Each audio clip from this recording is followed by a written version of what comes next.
because the prosecution is on. Honorable Minister, I think you need to, it will come to haunt you if you don't give the details to the people of Ghana, particularly on this operation that was done. The amount of money, the amount of gold that was seized, where it is, what has happened to it, the amount of CDs that was sealed, where is it, what has happened to it, and then whether it is real or counterfeit US dollars. The people of Ghana will really want to know. I mean, you are right, because when I say that when we accost gold, we give it to Ghana Gold Board. Based on the law, when they confiscate and they take it, the agency, if they finish the prosecution and they succeed in confiscating it, the agency that leads, they get a share and they will transfer it to them. The state absorbs the rest of it. So usually I always tell the agencies, until the prosecution is done, I don't go doing the nitty-gritty. But once the prosecution is secured, I'll be informed that, on this case, we've secured judgment, and based on the judgment, maybe Narcotics Control Commission is going to have that, or BNI is going to have this share and that. And because the prosecution is on, I don't normally interfere, but if there's a requirement for some update, why not? I can always furnish the committee. Chair, yes, rightly so. You know, one of the things that we do from the security agencies, if we bust foreign currency, it's something we'll have to hand over to Bank of Ghana.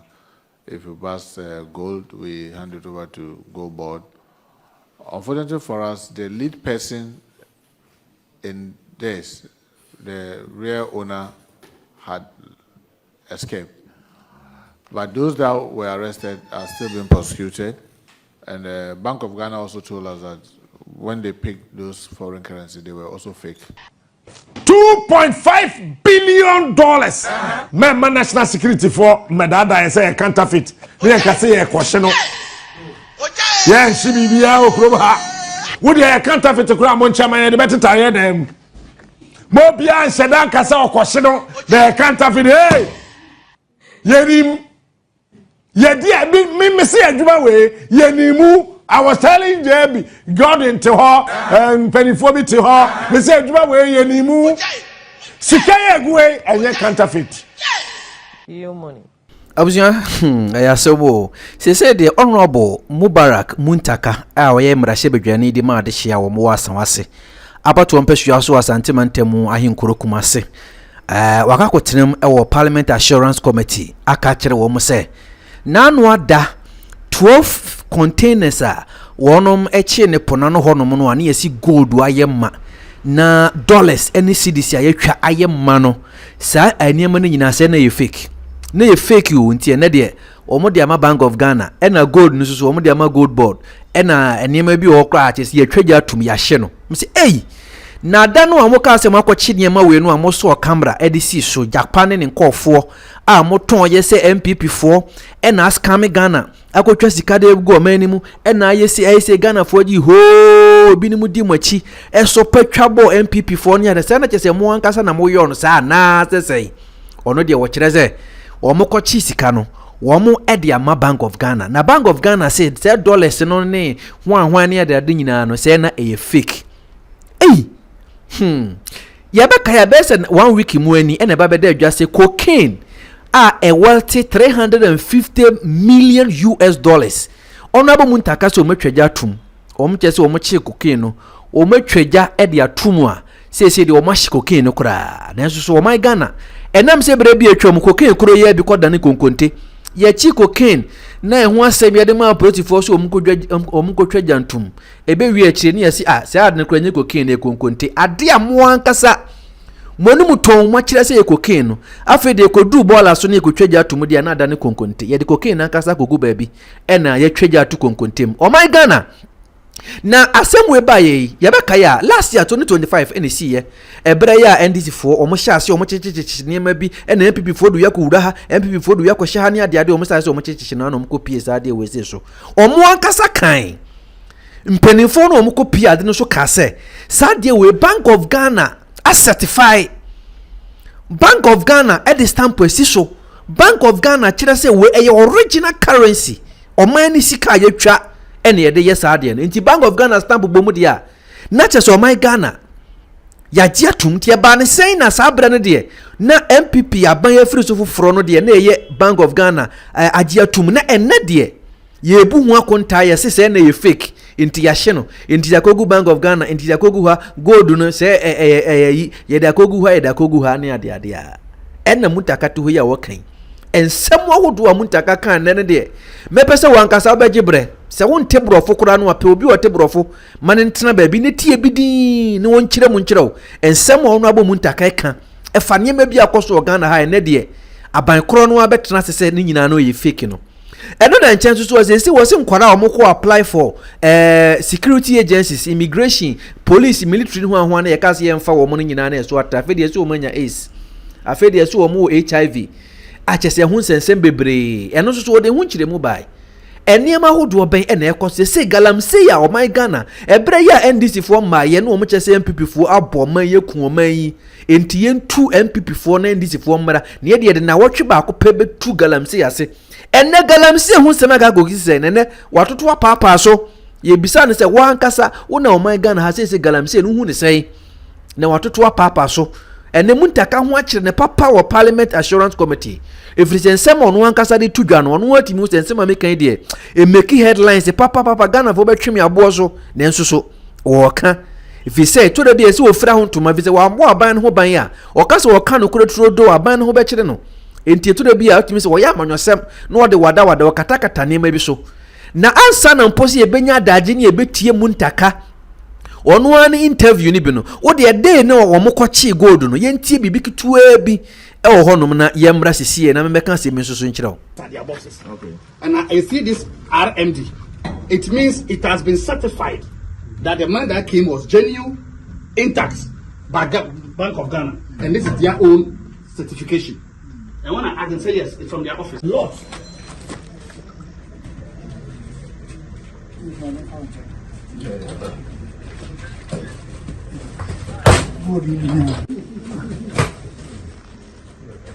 So you see, now let's bring this on. Let's wait. Maybe they want to send, let's say, maybe 1 billion or let's say 100 million of the counterfeit to ship into this country. They couldn't answer. So you see these boxes, these are from Bank of Ghana. You see, these are all Bank of Ghana. These ones had things in it, they've emptied all. There are 3 boxes we are going to see. Bank of Ghana. The national security has made a massive bust, seizing a large unspecified amount of US dollars and Ghana cedis, including other counterfeits, hidden in 12 20-footer shipping containers. The containers were tracked to a warehouse at Sappiman in Ega West municipality, where a special operation was conducted after a tip-off. The cleverly concealed currencies, mostly bundles of US dollars, was found in wooden boxes filled with cement.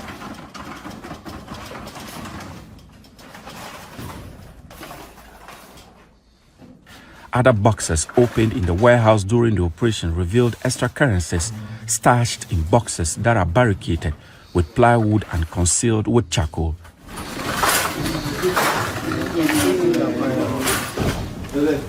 According to the national security operatives involved in the operation, 2 containers are still on the loose, but state security trackers are hot on their trail.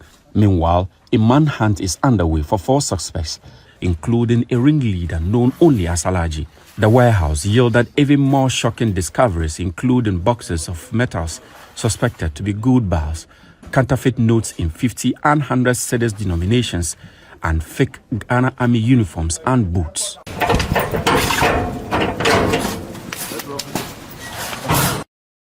Piao, where the Munina Motibi, or Muankasa Nekayo.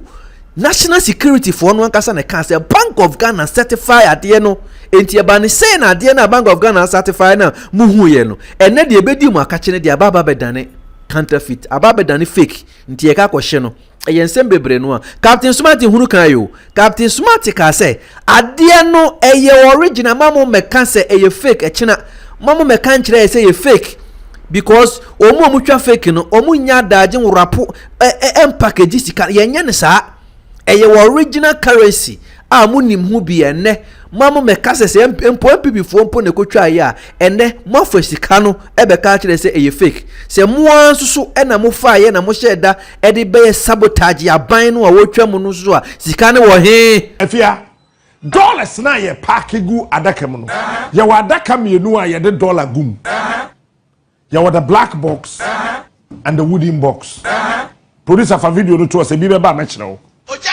every black box I had $1 gum be $50 million na wom. Each black box contains $50 million. Because dollar now we try to thickness na ye see the scene say it is you try to fresh na ye compress here 50 million and a wom. America for cha omo dollar no na omo export here. Ye imported dollar and America for export dollar. Woman de rubber efa hon. Enye Ghana for na de rubber fa hon. It's woman shishan in layers. Come on, look me proper. There a ye wooden box no. Me hu bi hu. Me die kire die. Ya fa bi wa airport fa. Enti minim se de te. There a wooden box no. A 50 down by 10. It's a yeshishan adaka no 10,000, 10,000, 10,000, 10,000, 10,000, 10,000, 10,000, 10,000, sa 50. Our wooden box no. It is our wooden box no. I yeshem miensa. First box, second box, third box. It's for first box na. Wama shisha no ina ria. $20 million na. No more the rubber safani na aso. No ya kataso. No wasa shisha another $20 million. Near the rubber fani na aso.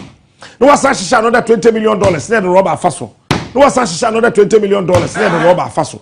Say eya kronfo na eya. This is what they do. Instead of adding the last 20 to become 100 no more you so no more the $10 million. No more the no akataso. No matter that the counterfeit $10 million eguso. It's one father wo kanya. Why do you say can counterfeit? My police in Libya me can't say counterfeit. Ye ni dia ko. Cash. Me mo bia. Obi anu aye kwase a okrum ha. So be check counterfeit. Odisi wo de gile. Mo ka say enkwara. Ye nim. Edma we ya ye be that. Ye nim how it is. Ah, e say we your wooden box no. And who pack cities sika yetwa e was Switzerland ba echo any part of the world biano one wooden box be 100 million Ghana cedis now 100 million times 25 $100 million times 25 and if you say $2.5 billion and a good container munu. Nipadia. Nipadia. $2.5 billion. Member national security for Medada and say a counterfeit. We can say a question. Yeah, she be here. Would you a counterfeit to Cramon Chaman and the better tire them? Mobia and Shadan Casa question. The counterfeit. Hey, Yerim. Me say adwuma we yenimu. I was telling Debbie God into her and pennyphobia to her. Me say adwuma we yenimu. Sika yegwe enye counterfeit. Your money. If you own the oboye. So mo hye sika no container no mu a. Said e be ya wo na wo so wakwa akwachi sika no. Won follow biom no. So mo pack dollars ni cedis ni na egu container no mu a. No mo the boxes and kete wooden boxes ni bi asam animu. So wo hye sa dollar wooden box na. Each one cost 5. Mr. Police for them coach you say one row na say me di a kire da menim bi. Wani. E cost 5 by 7. Say a 40-footer container e cost 5 by 7. Say a 20-footer container, a cost 5 by 6. No matter that they no asem no why any enough counterfeit. Any padring I was saying a year juma to a certain point. It is a what kind first box ebia $2 million counterfeit, second counterfeit, 7 by 3 3 7 21 more. Now kind no kind be 19th box because counterfeit no way the wetchly hono and your original papa no wetchly it's maybe in 2005 ye chi bi no ye dwiri ni na fiane mu Francisco Kutiase onwui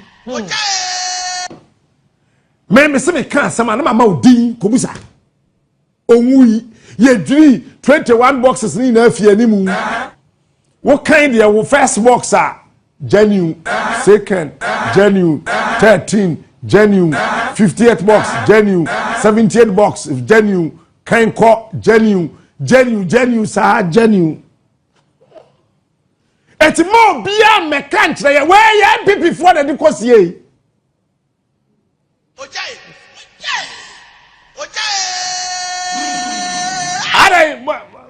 Look, yeah, yeah, for.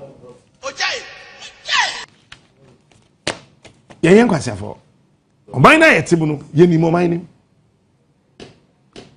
wo amudi kwasie ye no se police force o match bi suspect na dwane o dwane fine na suspect no we hin e no dwane bisa who these questions money laundering team ne cartel na wo krum ha no they have a way they operate suspect no ede no dwane wonko hu ne hin no dwane ye wadwe ho ya trust statement about say suspect ne dwane na afia yes ade kan it is suspect no gina hin e no hu police for any soldier for no say omo ba national security anti money laundering security and exchange commission of workers e no dwane ye no gina hin no dwane no we have to do a say no mu dwane because if you are telling me the suspect no e dwane it means you can count say Achu, Solo, JB, Abraham, Nana Kwame, Captain, Nitago Count. It's the part of what saying it done here.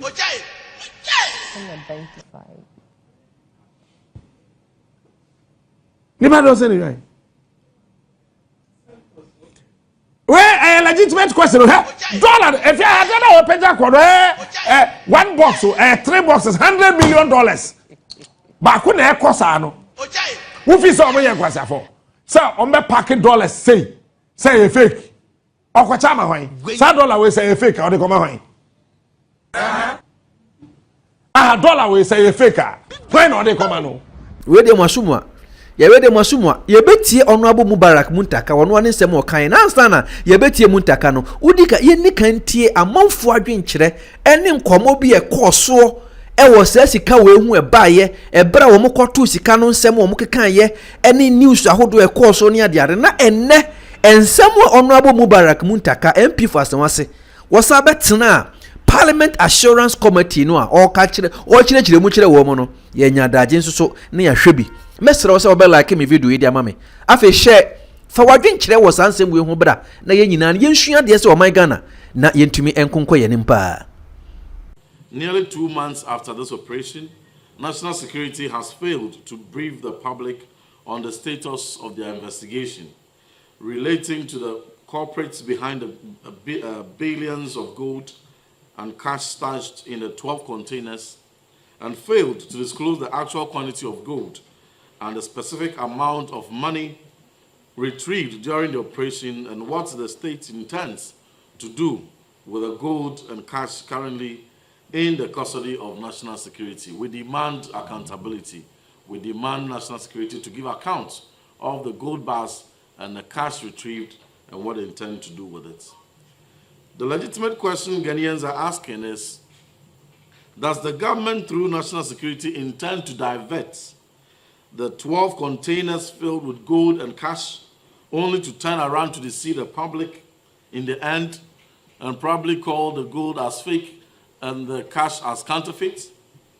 The public is hereby assured that the mighty minority will not rest and relent until credible communication on the status of the 12 containers filled with gold and cash is transparently made to the general public by the Minister for the Interior with additional responsibility for national security and corporates duly prosecuted. Nti eno no a mo ka ya mo nya ye nada hwe enro achi asede ti kuruma na ye ne bebia ye ti fiedui motumi e de format abetum se mako siziska sanse mu no mo nya 12 containers. Azawe na ene 21st century. But we saw the picture of gold bars, 12 containers, dollars, and cedis. Why there? 12 good containers of dollars.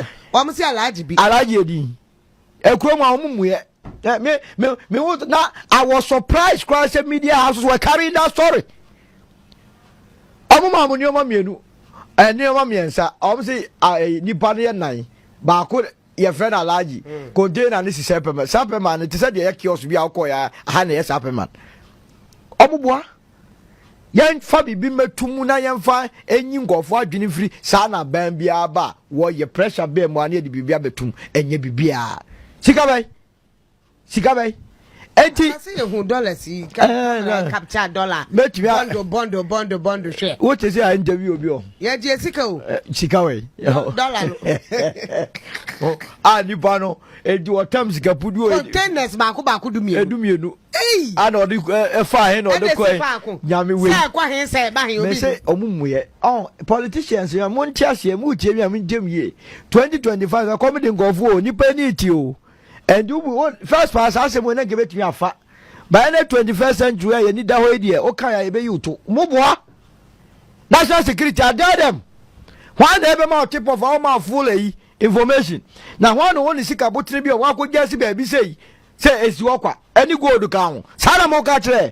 Hey, now me tell me 5,000 ground, you don't be protected, and I say dollar. I just said I want to make it. Enti sana ye ya kwa koye no enye sana tie eti se ora na ye ya ama propaganda no edidie yes nkofo adisika yes nkofo awia isika banana se be ya ombe gisika no a problem. And you think we cannot retrieve those lands e bia to no no say ye nya obi no nana se do ko gira ekotena ho a wo betun aye sa adwuma no ba se be ye di nana ya ba akotena ho because wo ko on manya afi na akwa he obi a political background. And to why our mom can credit no more. I am so many and more appointment. Oba say business. And yes, sir, a very easy. Unia 95.1 FM. Chair, yes, rightly so. You know, one of the things that we do from the security agencies, if we bust foreign currency, is something we'll have to hand over to Bank of Ghana. If we bust gold, we hand it over to Gold Board. Unfortunately for us, the lead person in this, the real owner, had escaped. But those that were arrested are still being prosecuted. And the Bank of Ghana also told us that when they picked those foreign currency, they were also fake. So they have since destroyed them. So, but the prosecution is ongoing, and I know the subsequent one will have been about the names, because some of the kingpins have still not been. I mean, some of them will put them on stop list, hoping that any day that they try to re-enter the country, we'll get them. We still believe that it's not prudent to put the names of those that are in hand, because we've still not been able to get all of them. But the prosecutions are ongoing. Thank you, Chair. I think that he's lumped the answer to even the follow-up one. So I think that's what the minister has done. Minister, so counterfeit gold, the gold was, the US dollars were counterfeit. Means, as we said, they were fake. Is that right? Yes, according to, what do you call it, Bank of Ghana. But the Ghana cedi and the gold, they were real?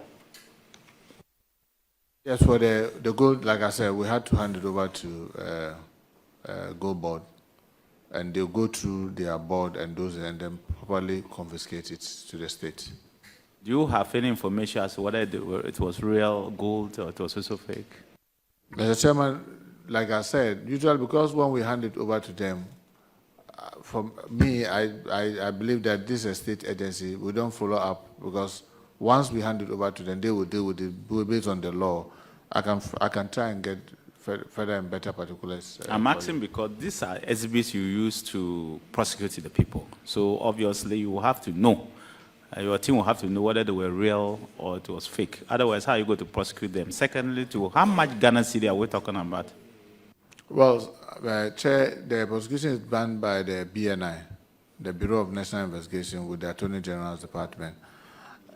If these fine details are required, why not? I'll be able to get it for you because the prosecution is on. Honorable Minister, I think you need to, it will come to haunt you if you don't give the details to the people of Ghana, particularly on this operation that was done. The amount of money, the amount of gold that was seized, where it is, what has happened to it, the amount of CDs that was sealed, where is it, what has happened to it, and then whether it is real or counterfeit US dollars. The people of Ghana will really want to know. Well, I mean, you are right, because when I say that when we accost gold, we give it to Ghana Gold Board. Based on the law, when they confiscate and they take it, the agency, if they finish the prosecution and they succeed in confiscating it, the agency that leads, they get a share and they will transfer it to them. The state absorbs the rest of it. So usually, I always tell the agencies, until the prosecution is done, I don't go doing the nitty-gritty.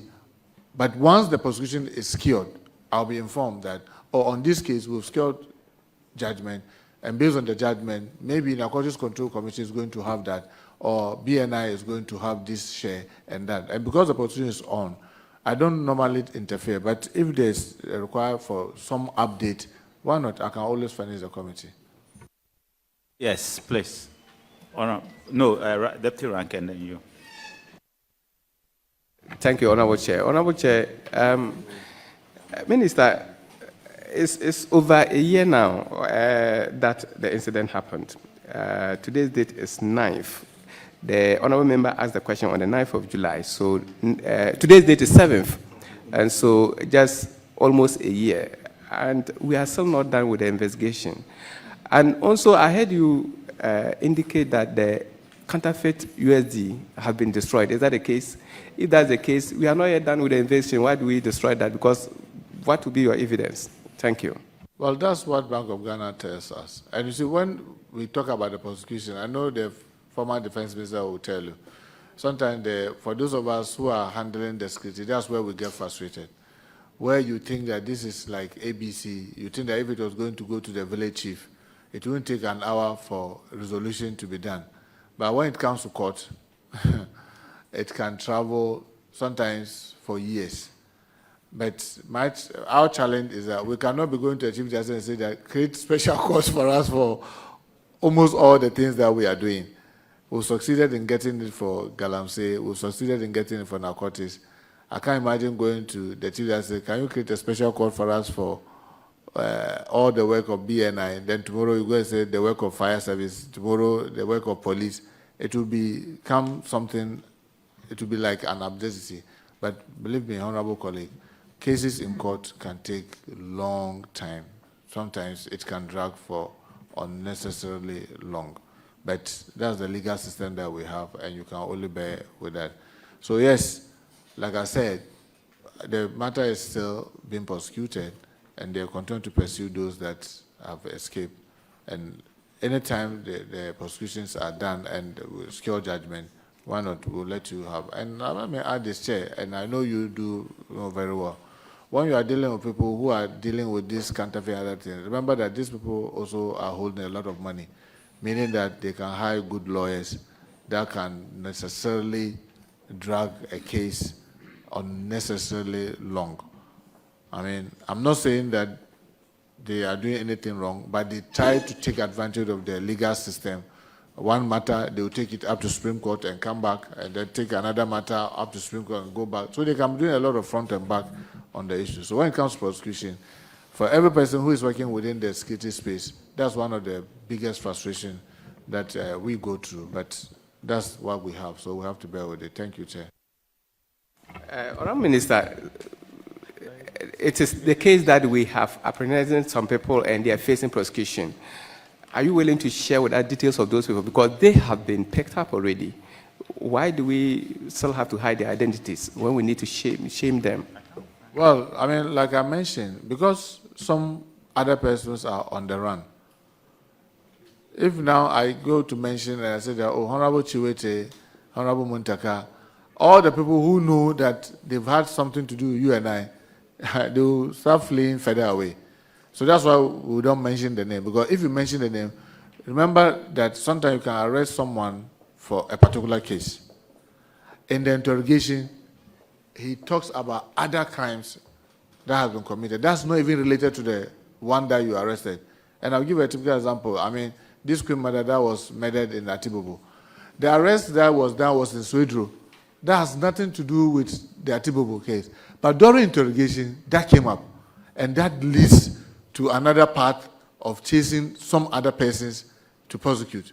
So the more you put the person's name out, when you've not gotten all the accomplices, you are just messing yourself, because then everyone who had done one crime or another with him or her will start running away, and then it makes your work difficult. That's why sometimes you insist, no matter what, we say, once we are not done, we've not been able to close to say that, no, now we have all those that we need. We don't want to put the names out, because putting the names out will compromise the investigation and the work that the security people are doing. Thank you, Chair. So do you think we should still hope that you'll be able to get the other culprits? Well, that's our hope, and that's why I told you that we normally will put people on stop lists. So sometimes someone will tell you that, oh, me, I travel, oh, I've been out of this country for like 5 years. When I came at the airport, then they arrested me. He committed a crime long ago. He himself had forgotten. He didn't know that he's being watched and he's still being wanted. And you know, sometimes what people do is that when they commit crime and they finally manage to escape and run away, and they do not heard the case being mentioned on radio or TV or in the media, they assume that, oh, they will just lie low. After some time, the matter will die. But sometimes they go and put it on the, what do you call it, Interpol. If it's on Interpol, then they'll be looking for that person everywhere the person is in the world. Sometimes they put the person on the stop list, meaning that any time such a person is coming back to Ghana, he's of interest. So even the immigration will not know why you are on the stop list. So when they arrest you at the airport at the first instance, they will just say that, oh no, Narcotics Control Commission is looking for you, or the BNI is looking for you, or the CID is looking for you. You insist, you've arrested me, you are not telling me why. They, the immigration themselves, will not be able to tell you why you are being looked for. But they've only been giving information that we are looking for Honorable Muntaka. Any day you see him, please make sure that you hand him over to us. So Muntaka's name will be on the system, that's person of interest. So you may be away for 10 years. The day you arrive, they say that, you have something to answer with police CID. It is when you arrive at the CID, then now they'll go and bring the reason why you were put on the stop list. So you don't put those names out. Other than that, it will be very difficult for the security people to work effectively. Thank you, Chair. Is that the case? Those we got are facing prosecution. Chair, thank you, Chair. Chair, Minister, I'm looking at page 8 of your response to the committee, the last bulletin, which stated that all the SBs were secured and subjected to forensic testings, the results of which confirm their fraudulent nature. So I want to find out from you whether the gold too was found to be fraudulent. Once you handed it over to Gold Board. Well, like I said, this was being handled by the BNI, and that's the information that they gave. Thank you, Chair. Honorable Minister, so when that news came out, because I was privileged, where I sat out as a privileged person, I was laughing in my head because I knew where it would end. But I think there's some people who are boasting that we have done this. I was just laughing. In 2017, we got National Security to raid that area because we suspected this same scheme was going on. They had gold. At that time, they said that they had a lot of Gaddafi's money stored in there. It was all fraudulent. In 2023, and in fact, they duped a Nigerian businessman of millions of dollars because they had assured him the amount of money that was sitting down there. You can ask Kandapa, Honorable, he will tell you the full story. We raided the place, nothing, all fraudulent. In 2023, we got, you can ask the outgone National Security Coordinator. I got him to raid the same area again because we had gotten intelligence that people had gotten gold. In fact, we even sent spies to go and check in the area, and you could see the containers. When they saw things that looked like gold and dollars, it was all fake. All fake. And they claim there's a warehouse around Wija area there. And that's where they go and do. They were using it to dupe people. And we're looking for the people to arrest. The funny thing is the real faces will never show their face. The real people, they will never show their face. A criminal gang. So you have to crack that criminal gang that is behind it. That's why I asked you that you need to inform the people of Ghana. It is the reason I asked you, because we raided those two places, this same place twice. And we all along, we wanted to arrest the criminal gang behind it. But you see, because of human greed, the people who are dealing with at that time were not even willing to give you the people, because they believed that they will get money from them. They believed it, that they were going to get millions of dollars. So when you want to arrest those people, they are very smart. The only person who you know is the person they have duped, or the person they intend to dupe. And he has lost millions of cedis, millions of dollars. I can tell you that the Nigerian businessman, he lost a lot of millions of dollars. I'll mention the figure to you, it's scary, but they took all that money from him. So that's why I said that I'm not surprised that your last paragraph that my ranking read, this is the result that came out. But still, let's know the end result. Let the people of Ghana know the end result of what happened. It will help all of us. Well, thank you so much, Chair. I will continue to pursue it. And like you rightly said, and you remember in some of my earlier answer to your question, I said that if we don't underestimate any intelligence that is given us. And sometimes, like the Director General himself said, someone came to say that you should build him a house for him to give him information. So the Hausa people have some saying that if you don't learn to buy the lies, you won't get the truth to also buy. So you must then learn to buy some of the lies so that you can get the truth to buy along the line. So we'll do the best that we can. But you are right. Sometimes it's very frustrating. But we'll keep soldiering on. Thank you so much, Chair. Yes, please, you are the last, and then we'll go to the next question, set of questions.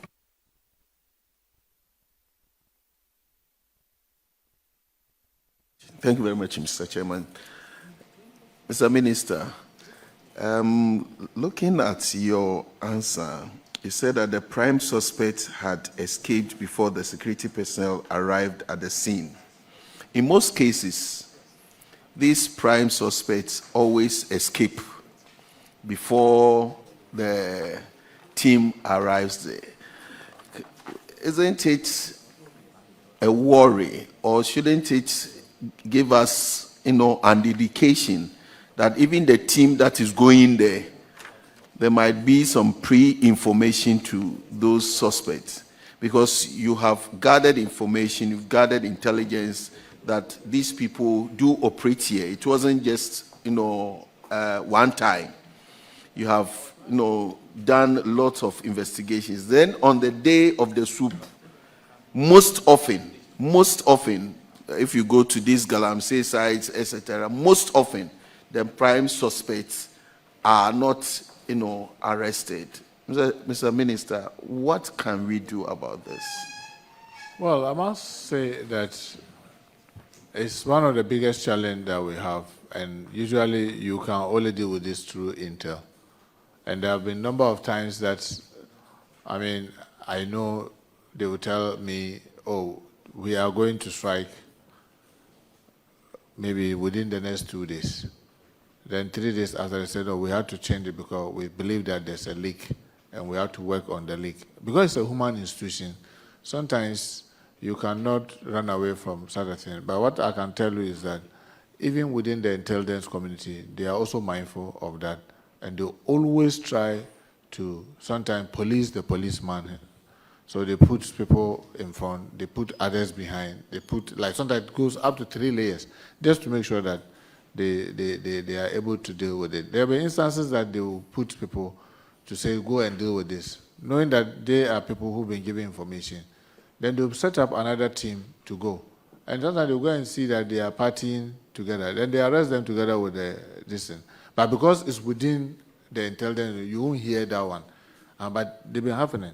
I mean, if Dana was to tell you, there are instances that we had to immediately arrest some of our own, because you just realize that they are also playing parts in the problem.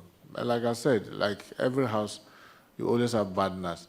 But believe me, majority of the people are up to the task, except that periodically, once a while, you get this leak. And I mean, last year, November, when this thing, is it from the Netherlands, only for it to realize that some other sister security agency was part of those who were rather aiding. He's here. He arrested the person, and then we quickly reported to their unit that, "Look, this officer has been part of those who've been assisting," because when the thing was coming, it came through. They came through him. And he will always make sure that it will come when he is on duty, so that he facilitates it. And now he's facing prosecution, right? Yes. Yes. So it happens, but it's not something that is rampant. But once a while, it happens. Sorry about that. So, Honorable Minister, Honorable Frank Asiedu Bequin asked a question on the same 9th. He asked the Minister for Interior to provide an update on arrest made on the 4th of March 2025 on the Cape Coast to Accra Highway in respect of some substances alleged to be illicit drugs. You are well aware of that arrest that was made. The figures that were mentioned were in excess of 300 million cedis, the street worth of it. Mr. Minister, he followed up with a supplementary and said that Honorable Nyindam was asking if the evidence of the destruction, is it possible that you can provide evidence of the destruction or the people that witnessed that destruction? So you indeed informed Parliament at some point that there was some destruction of some of these drugs, and they wanted evidence. So they want to know what has happened, then the evidence. And the last supplementary is he wants to find out from the minister if it will please him to make available to us a copy of the court orders for the destruction of the safe substance. I think that along the line you mentioned that the court ordered it, and they wanted to find out if we have a copy of the court orders. So 1, we need an update. Then 2, if you've indeed destroyed it, what's the evidence? And 3, if your court is the one that ordered it, do you have the court evidence? So these are the 3 questions. It's 1 question, but 3 in 1. Honorable Minister. Well, thank you, Chair. Chair, I'm sure the pen drive that was added to the committee, this shows all the evidence. It shows the video of the destruction, because we can't destroy any drug without the court order, and which we secured, and we've provided the pen drive. I hope that maybe, if you mind, you can play it, or if you played it to the committee, that has been done already. The substantive case is one that is being prosecuted. The last adjourned date was 30th April, and they were to reappear 29th June.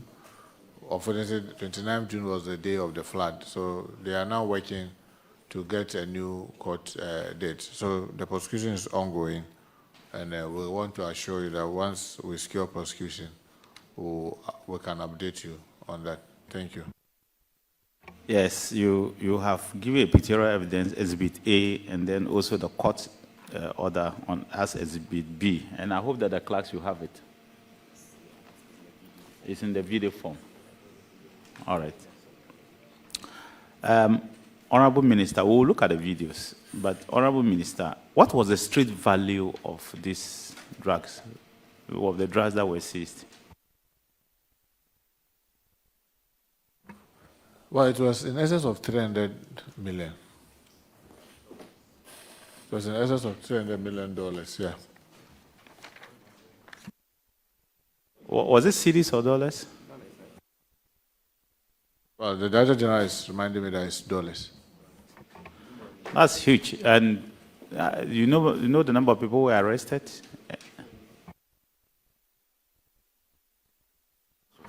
Yeah, there were 3 so far that are currently facing prosecution.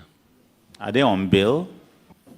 Yes, they are on bail. You know, usually we'll keep them, and when we start the court processing, they are made to put surety and all that. Their passports are usually seized, and then the court grants them bail while the case proceeds.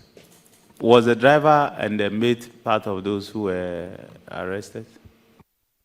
Yes, please. I'm told that yes, the driver and the maid were part of those who were arrested. And some people on the run, or all of them who have been arrested? Obviously, you know, when it happens that the main kingpins will be far away, but we are pursuing them. And like I said, we'll use all methods, especially with Interpol. Unless you secure what you call prosecution, you can't get. But for our borders, the stop list and those things, that one is internal, and we're able to deal with that. Yes, please. Any supplementary questions on this? Okay, Honorable Minister, yes. I just wanted to find out from the Minister whether this response was made before the passage of the Security and Intelligence Act, because I still see BNI in your records, NIB in your records. I don't know whether, because it's like the current act that was passed, it's the same NIB. It has been changed to BNI. So that's just what I wanted to say, because this... Well, Mr. Chair, if you recollect, we were supposed to have had this meeting some time back, and then it was, by that time we are finished with all the information, so that might be the cause.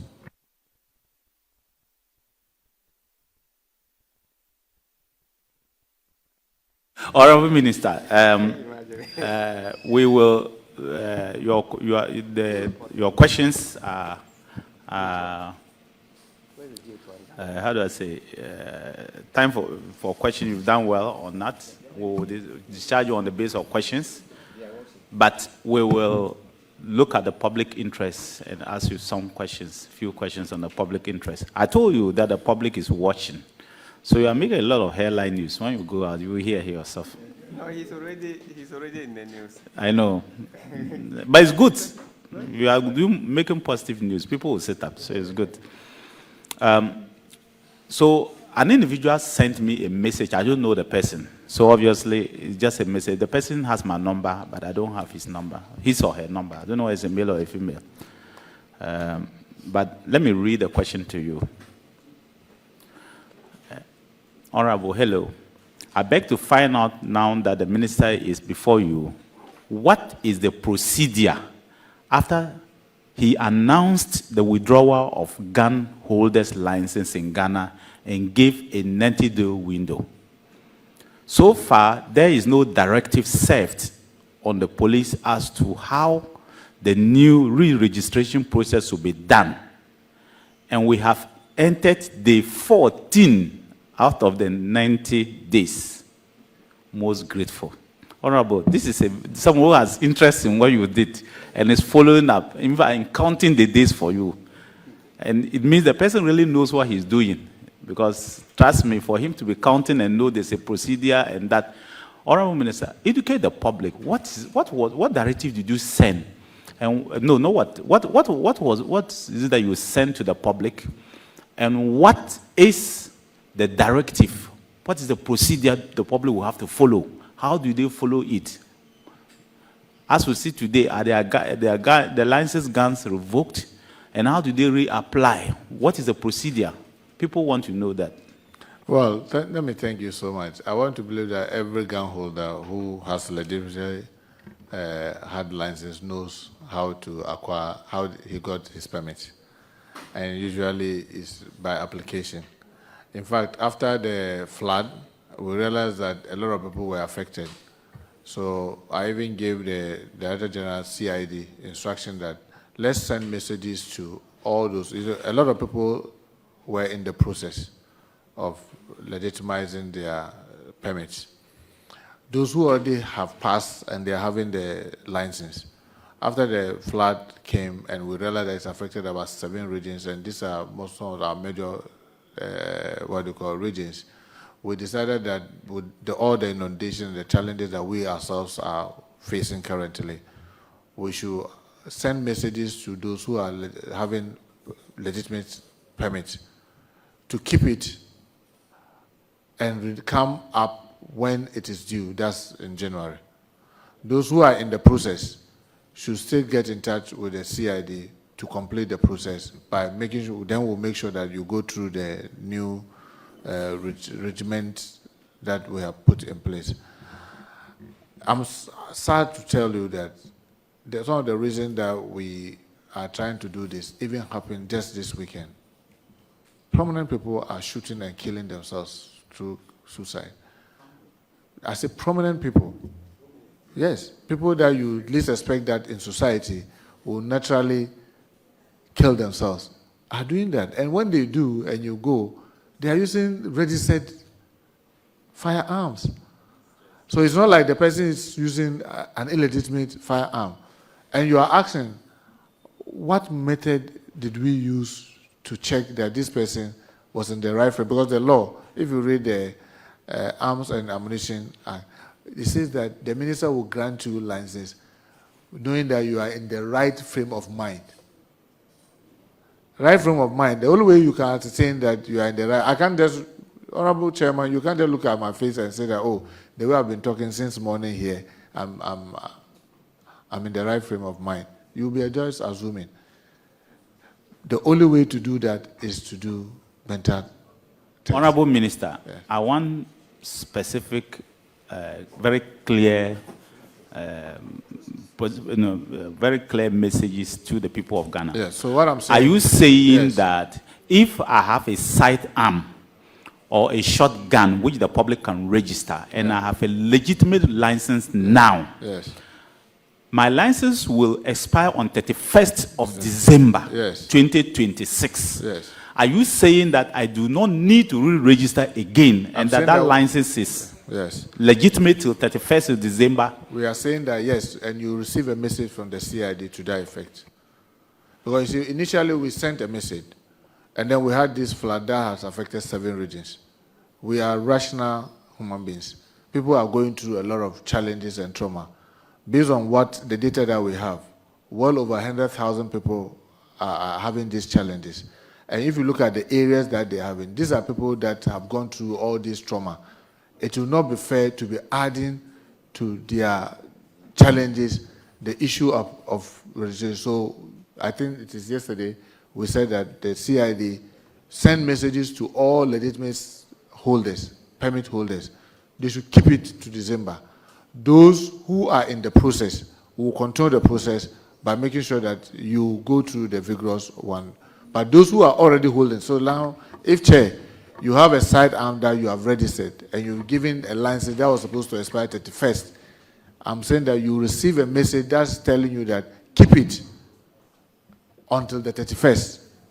Because of the challenges that we are going through, we don't want to compound the challenges of our citizens. So I'm hoping that by now people should have started receiving the messages to tell them to keep it until the 31st.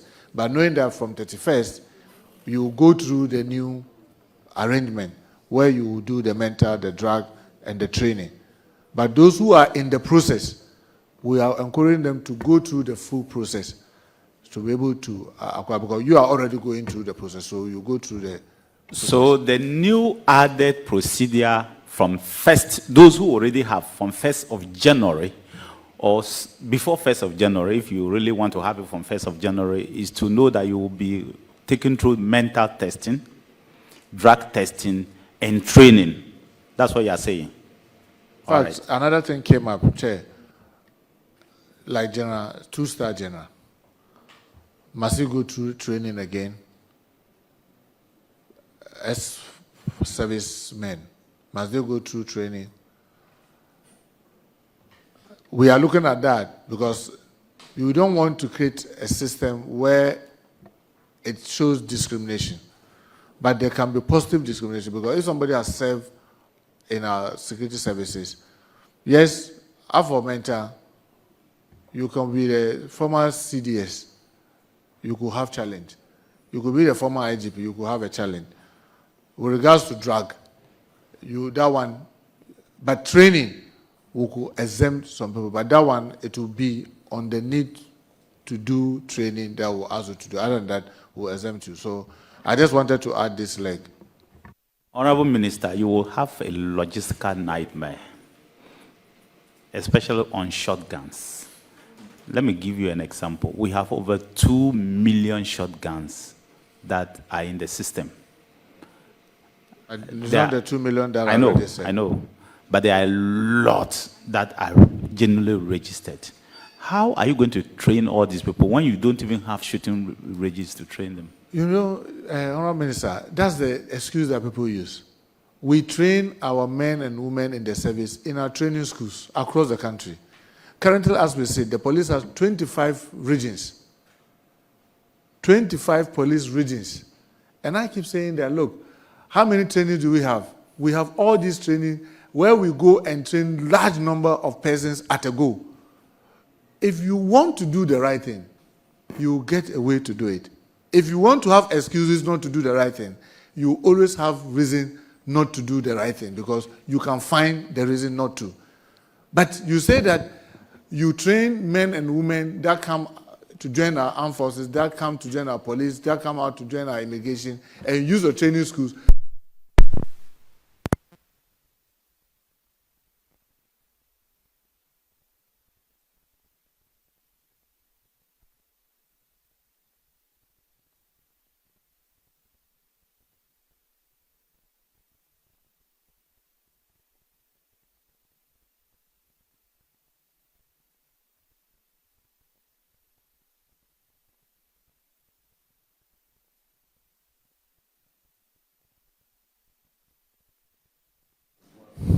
Yes, thank you, Chair. Honorable Minister, yes, add this to your answer, or no, to the answer so that the public will know. If you go to the north, the training school is at Palugu, unless you have opened one in the northern region, or in Savannah, or in Wa. So if I am sitting in Wa West, Honorable Lenchini's constituency, and I have a legitimate shotgun to protect, to go for hunting, and on 1st of 31st, it's a spice, and I have to register. I have to travel to Borga, Palugu, to do the training. Not necessarily. Is that it? No, because what we are doing currently, we are partnering other private persons to create this so that we'll certify them and say that, okay, into shooting range company limited. So we certify and say that you can either go to the police or go to the immigration or go to the fire. Fire don't do this thing, or go to NITO shooting this thing. And when you do any of them, it will be legitimized. So we are in the process of bringing a lot of our partners who are already into the business to create this, to make it much easier for people to do. And like I said, Chair, we can continue to have excuse why we should not do the right thing. But remember, go and check the Arms and Ammunition Act. The issue of holding sidearm is not a right. It's clearly stated in the law. So it's not that it's a right that we are taking away from you, and therefore it's a human right issue, I must have it. No. You want to have it, you and I, we collect, our community doesn't have secondary school. We have to travel several miles to go to secondary school, but we wanted to have education. When you and I were going to school, there were only 3 universities in this country. Honorable Minister. Cape Coast, Accra and Kumasi. And because we wanted to have university education, we traveled several miles to have the university education. Honorable Minister, you see, I kept using the word shotgun. I didn't use sidearm.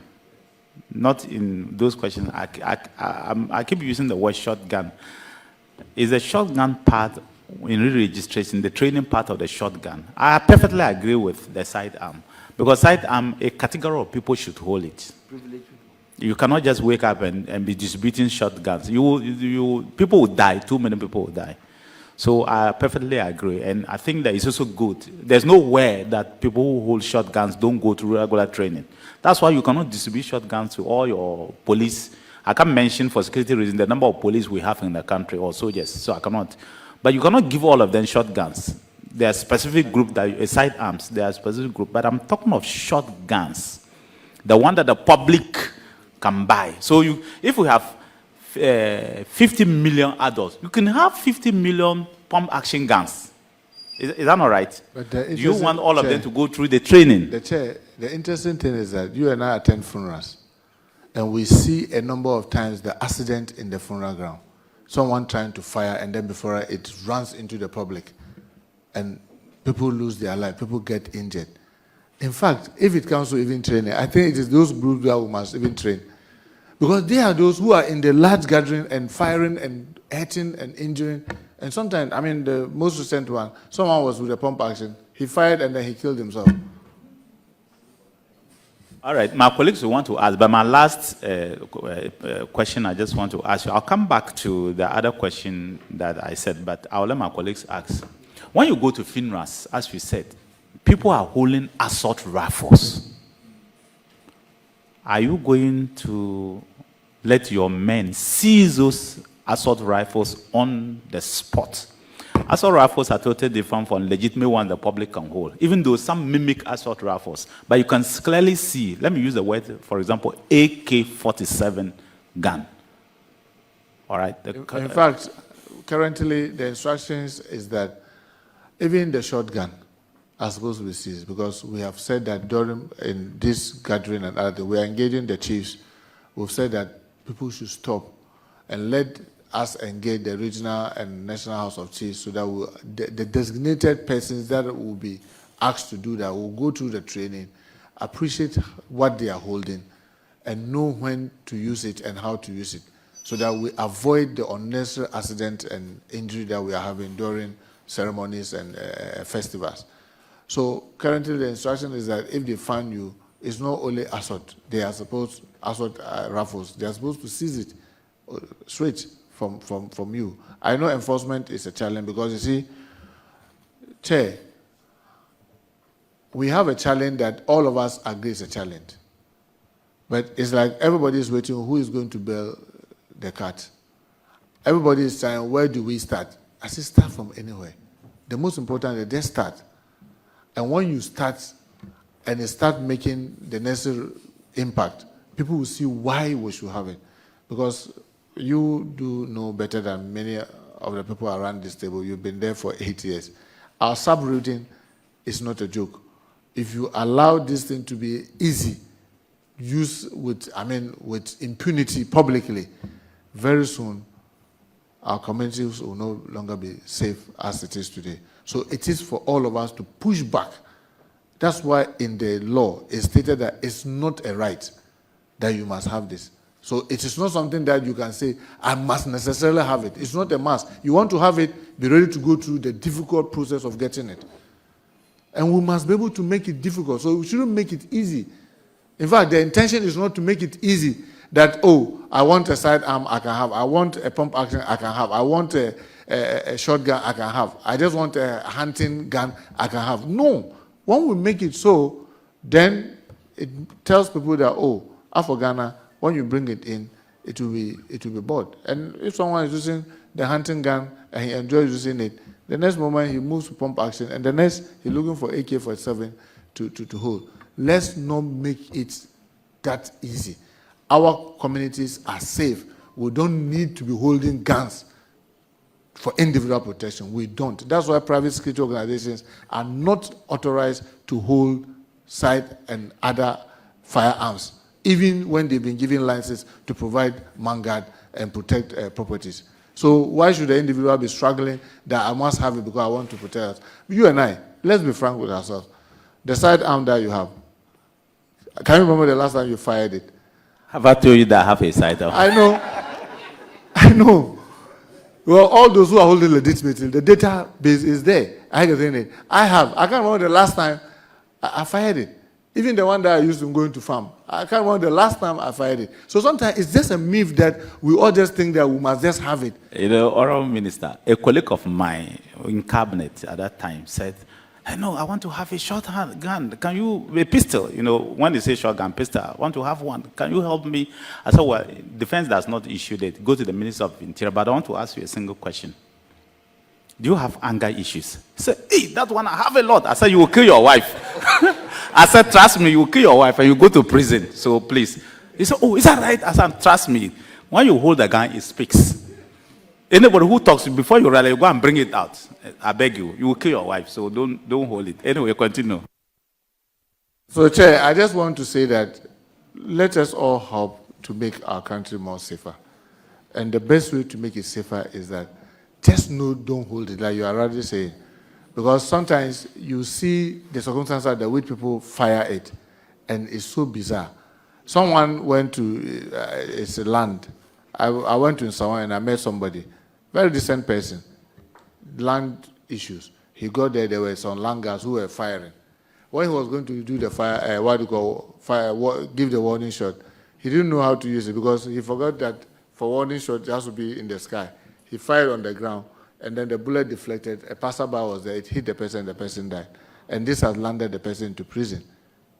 This is a very decent person. He just didn't know how to use the gun. And you and I know the gun as it is, how to even take the bullet and everything about it, where to even save it in the house so that it's out of the reach of children. You have to be taught how to do it. And people don't know how to do it, and then they are just in a hurry there to buy it. And they don't even know how to use it.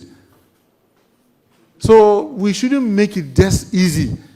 And I want the public to support the Minister of Interior to ensure that it is just not a commodity that people could just walk like you want to buy roasted plantain, you just cross over the street, stop, and then you buy, and then you go. Let's make it difficult. And let's support each other so that we'll continue to keep our community safe. Thank you, Chair. I will go to him and then come to Kokwa, and then... Thank you, Mr. Chair. I just want to make a plea. Because of the promise that you and I had, I'd agree that our... Honorable Chair, thank you. Honorable Minister, I just wanted to ask, we're talking about recruitment and people not going through as a result of drugs and all that test. What I want to know is, these people that didn't go through because they detected drugs, were they actually informed? Because as a member of parliament, you know, you get people coming to you saying that, "Oh, I didn't go through and I didn't know why, I was rejected, I don't know why," and they keep chasing for you to do something about it. So were they actually told that because of this reason, you are not going through and then you better go and change your life or something? Thank you. Well, in fact, I remember it's here when we were discussing the argument. Let's send them the results. And then I remember, the recent recruitment, we had, I think, about 1,300 or so that were on HIV. And then they said, can you imagine sending somebody a resource, they're telling the person that you have HIV? That's not the procedure. The person has to go through some orientation. So one of the things that we did was simply to say that when you get disqualified, you are given a contact to reach out. If you are interested in knowing the details, then when you call, then they assist you to let you know. Because interestingly, some of the things that we realize are treatable. So people need to know and then also get treatment so that subsequent recruitment they could join. So you need to know, it's of interest for every person that got disqualified to be interested in knowing what was the cause, so that at least you'll be able to, those that you can treat, hepatitis B, if you have cardiac issues, maybe you've had some major surgery, drug, mental, and all that. A lot of it, some of them, I believe, you would help you be able to get out of it, especially those who had mental issues. People may not even know that they are having mental issues. But these are things that are easily treatable. So we encourage everybody to try and reach out. Don't just say because you've been discovered, you are no longer interested. Be interested, because it may be something minor, it may be something major, whichever it is. If you get to know, it will be of great interest to them. But the reason why we didn't send the results directly was that we don't want the shock. Even based on the WHO guideline, there are certain ailments, you just don't throw it on the person's face that, oh, you have hepatitis B, you have HIV, you have that. So that was why we didn't send the results directly. Honorable Minister, how many people did you test in all? Because there are two things you mentioned. For the drug and mental, there were 6,000 people that were affected. And for the HIV, 1,300. How many people did you test in all to get these figures? Because that's scary. Well, there were over 100,000. Okay. Remember those who qualified the aptitude test to, they were over 100,000 who went through the test.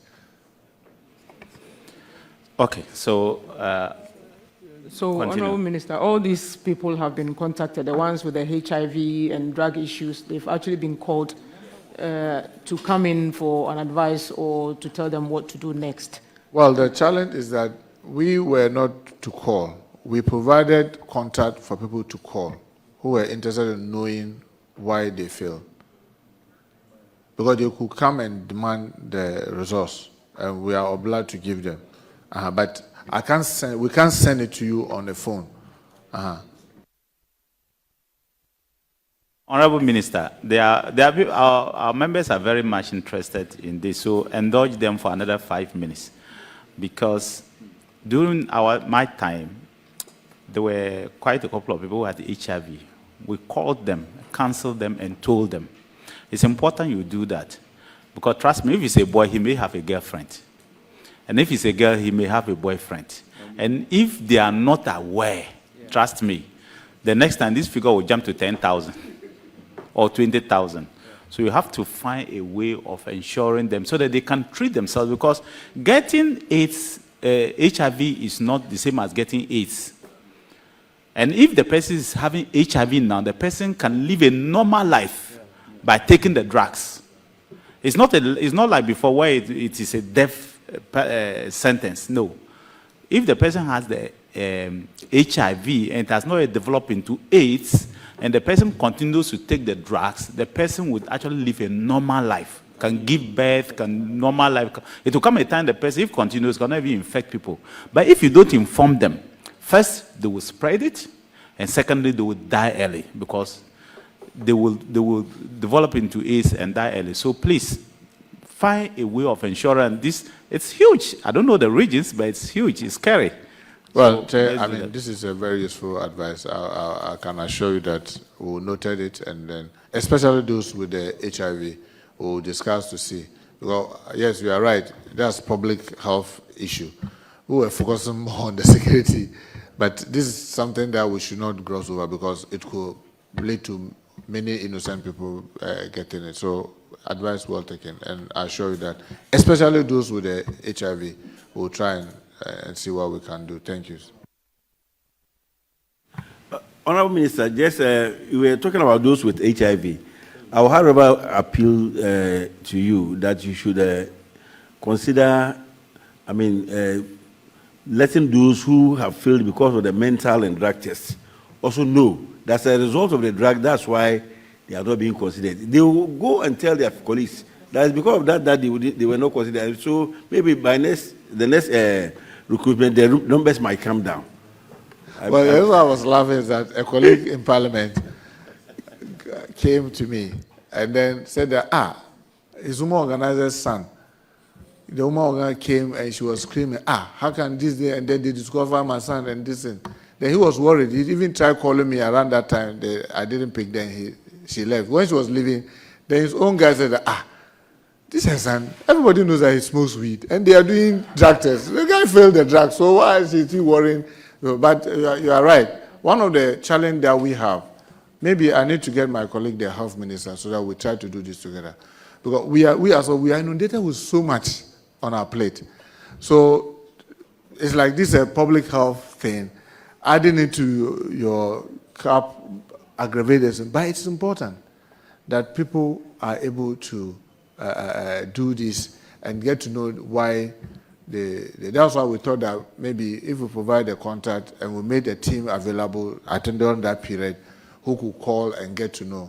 But like you said, people could be like, once they discover me, I'm not interested, and the person may not come. Meanwhile, the ailment the person is carrying is a public health risk that could affect others. So we'll relook at it and see what we can do, even if it means partnering the Ministry of Health to do it. Why not? Thank you, Chair.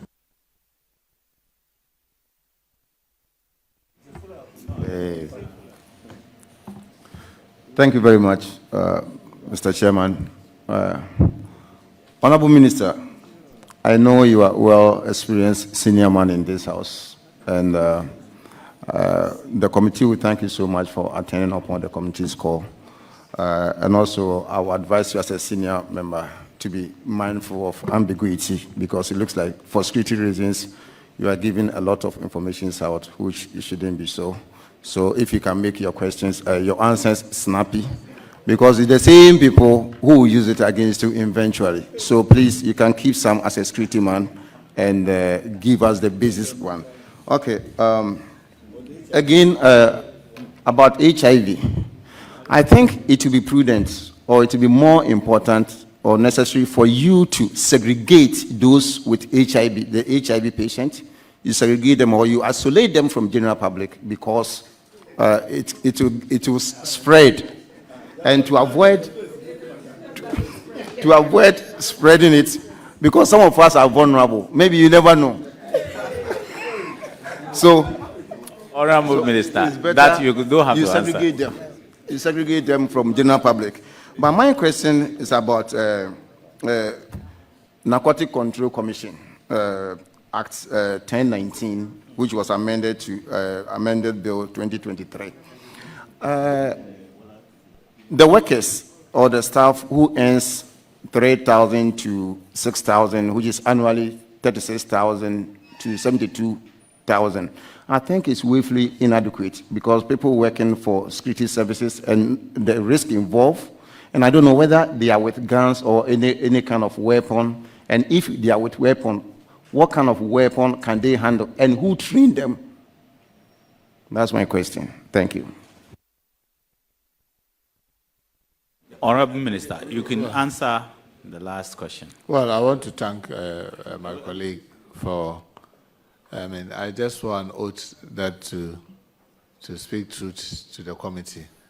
So, but you are right. Myself, anytime I'm called, I always tell that the defense minister why sometimes I don't like talking, because you have so much information and you need to be very discreet about which one should go out and which one should not go out.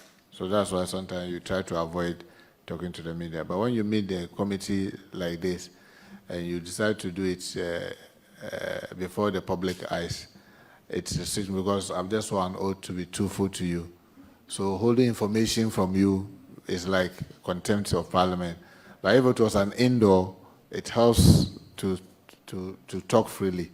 But now you have the cameras and they are doing it live. So anything, even if you cough, it's going around the world. Honorable Minister, so, be rest assured that yes, if you had veered into national security issues, I would have stopped you. Yeah, I know. So you haven't veered, you continue Yes. with your thing. It was important for you to inform the public, especially this HIV and the mental thing. It's very important. So go ahead. Yeah, so I want to assure my colleague we'll keep doing the best that we can. The substantial question that you asked, Honorable Jab, the substantial question, because you asked so many questions, the chairman said I shouldn't worry so much about answering some of them. But the last one that you mentioned, no, that's not the one. That one, I don't think. It's against their human rights. That's stigmatization, which we are trying to avoid. They need help. They don't need stigmatization. They don't need to be stigmatized because they have this element. Because like the chairman said, they can always be assisted. The last one that you asked had to do with, their salary. I think that it is something that we've been battling with because they also have what we call the non-salary related allowances that we try to support them. We've been battling with it, but you know, our country is not that rich country. And that's why I always tell them that we are eternally grateful for the sacrifices that they are making. Because if I look at some of the work that some of them do, frankly speaking, knowing, having been a member of parliament over these 2 decades, even if you are going to pay me 5 times the salary of a member of parliament to do the work they are doing, I don't think I will want to do it. But they are sacrificing with those meaner salaries to do all those things, risk their life, the life of their families and all that. So we are eternally grateful. But the issue of the salary rationalization is something that this government has started to try and see what we can do so that we don't disadvantage them. But remember, they have something that I always say helps them. At least you get to a point you retire on the salary, even though it may not be big. Yours, maybe as honorable job, is big, but when you exit parliament, it truncates. He sits here, he retires, he continues to enjoy the same salary till he dies. I mean, so it's a kind of balancing act.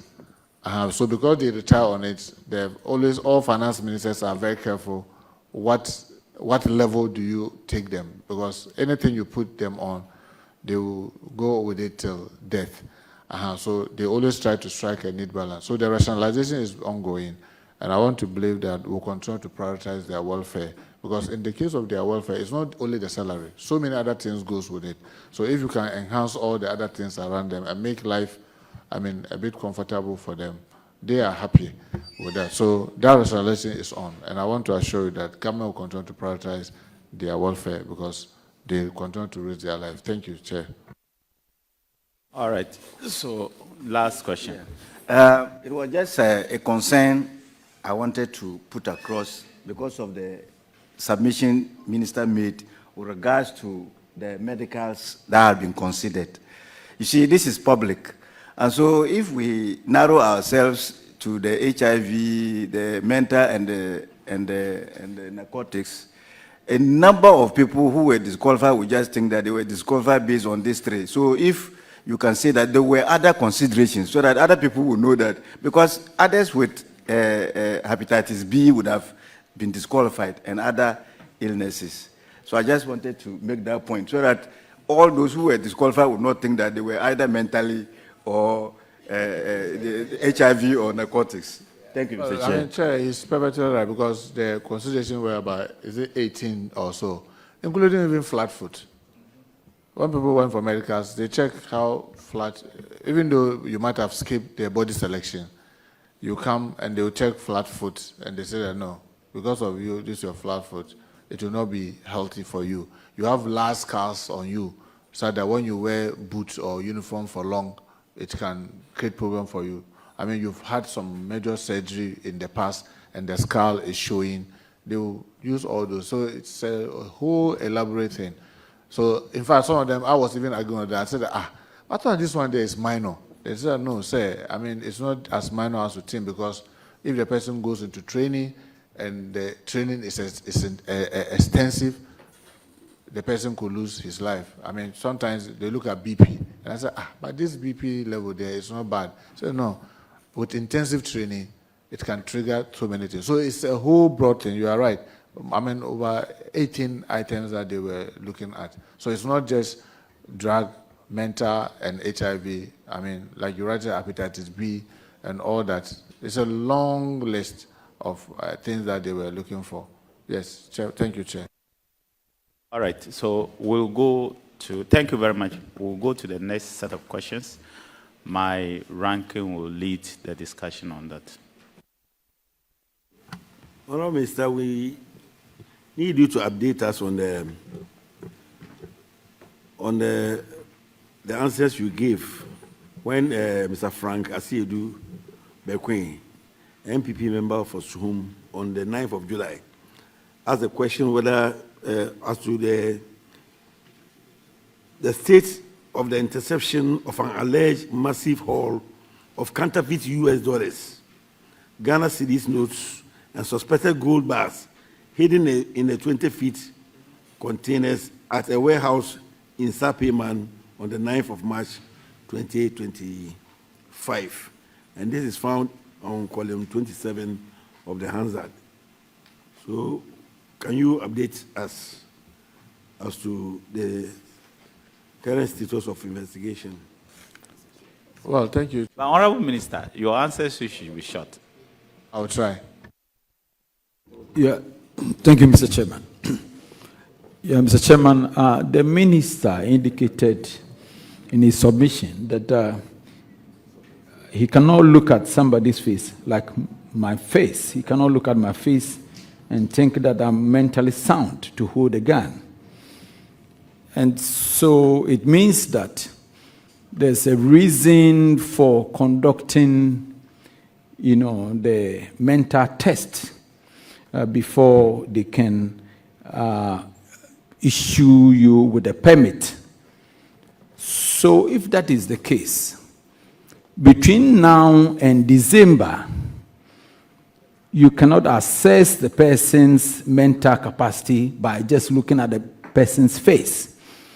So if in case that the person who is holding the gun, whose gun needed or needs to be permitted, if you don't do it between now and December, if something happens, and if it so happens that the person's mental capacity is not good enough to hold a gun, what happens? So for me, I think that it is necessary that whatever you need to do as a ministry to make sure that because people's mental capacity need to be tested before they can continue to hold a gun, it is very important that whatever you need to do in order for them to go through the test before they continue to hold the gun is done. From my personal perspective, I think that one must not be compromised in any way. Thank you. Yes, it's a comment, so please. Thank you, Honorable Chair. Honorable Minister Gyamfi, I know it falls under the Ministry of Land and Natural Resources, but what I want to find out is what your ministry is doing to help the other minister to fight this menace. The reason is that we have beautiful forest reserves in Ghana, and Ahanta West, to be precise, we have one that actually leads into the sea. That is the only one that leads into the sea. And in the middle of the night, you have buses dropping people from Mali, Niger, and other areas or countries into the forest. So now when you are walking around the forest, it looks greener, but in the inside is a mess, because that is where they actually do the job. Now you find people to go and arrest some of these guys, send them to the police, the immigration, give them 2 days, and then they will be out. Exactly where they started and where they were before we got them. So my question is, please, the immigration officers and our police officers, they fall under your ministry. What are they doing, or what are you doing with them to help our minister, the Lands and Natural Resources Minister, to fight this? Because it's looking like they are even involved or they are not helping with this fight. Well, Mr. Chair, I mean, this is a problem that has bedeviled us, and with the establishment of NIMOS, we're hoping that we're going to have much progress. So last month or so, we decided to change the whole operational team. And within the operational team, we have the national security, we have the police, we have the immigration, all of them, the military and what have you. So those changes have been made. And I also serve as a member of the team, the ministers, because the national security, the lands minister, the attorney general, and some few others, we constitute the committee that is oversighting that. So yes, is a challenge, but we have assured ourselves that this is something that we need to be doing periodically. So we vow that every 3 months, we meet more frequently, but every month we need to assess the work that they are doing. And depending on the progress that they made, we should not be tired of rotating the officers. Because sometimes when you leave one group of people there for long, instead of them dealing with the problem, they become part of the problem. So that's what we are currently doing for now. That's what I would say. Thank you. Sorry, just a follow-up, please. So does that include, sorry, Minister, police officers that have been in a particular area or Galamsey area for a long time, because then they get used to the area and then they are part of what is happening. Is there something that is being done about their transfers? Like, when you stay at a particular area for a long time and you get yourself, you be transferred to a different area where there's no Galamsey or something, and just like a reshuffling thing going on? Yes, I mean, based on the police regulation is of the CI 76, no officer is supposed to stay at one place for more than 7 years. So, yes, and then some of them have stayed at one place for too long, and you are right, instead of them being those solving the problem, they become part of the problem because they are so familiar with the community. And instead of using their knowledge of the community to rather help, they now become part of the challenges. And you see that since the current IGP came, a lot of those transfers have been there. But the challenge you have is that you cannot do it because some people have been there for long. You cannot do all of it at a go. You break the system. So you do it gradually, you allow briefing space, then you continue. So he's been doing it. And I want to assure you that I'm sure many of those that are around your place that are involved in this, very soon it will be their turn to move to other places. Thank you, Chair. Yes, you are the last. Okay, you very much, Chairman. Mr. Minister, I know you have in your possession some excavators that were seized. Flooding has come. For some of us, our areas, the MPs would have to, if you come to my constituency, for instance, I have to, even though I'm 2B and is situate in my constituency, and we have about 25 seized excavators there, I will have to go around searching for excavator to do dredging, etc. What plans do you have in respect of these excavators for maybe the districts, municipalities, etc., to make good use of them? And secondly, when are the first batch of applicants going for training? Okay, Chair. With regards to the excavators, remember, it's not all the excavators that you see parked that have been seized, that have been confiscated to the state yet. Some of them are at court. But we currently have, I think, a little over 80 that has been determined, and it's with the Forestry Commission. And it is that one that, in that meeting, that we agreed that 70 of that should be given to NADMO to distribute across the country for this dredging and other things. This was since last month. But interestingly, one of the things that we realized when now NADMO had to go and pick them, when they go chasing them and they are running, they take the motherboard away. So now you have it standing there as an excavator. You cannot start it and move it. So they are now going through, in fact, yesterday we held a meeting. They are now going through to see how we can get those that have been released to NADMO to be functional so that they can assist in the work. Yes. Thank you, Chair. And then the last one that you were saying, we are almost done with everything with regards to the recruits. In fact, our original target was to get them to go to training by 1st of July. And then the other challenges, a lot that are not had to do with the process, but other things that had to be done, because if they have to go to training, the day they report to the training camp, they have to eat. So all those things are being done. And that is what is holding the day. So now I don't want to announce another date that will fail. Other than he's here, yesterday night we were in a meeting that I kept pushing that, look, 15th is a good time, but it's hinged on those availability of things. So they were even saying that, Minister, why not let us even target end of this month? if those other things that are supposed to be done, that we don't have control over, are done, then we are sure that when they arrive on campus, they are on the training ground, they are not going to starve. So those things are those that we are chasing.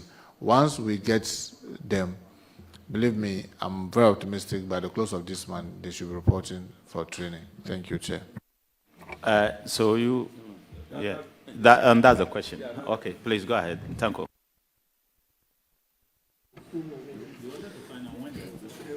Thank you, Honorable Chair. Honorable Minister, mine is on flooding.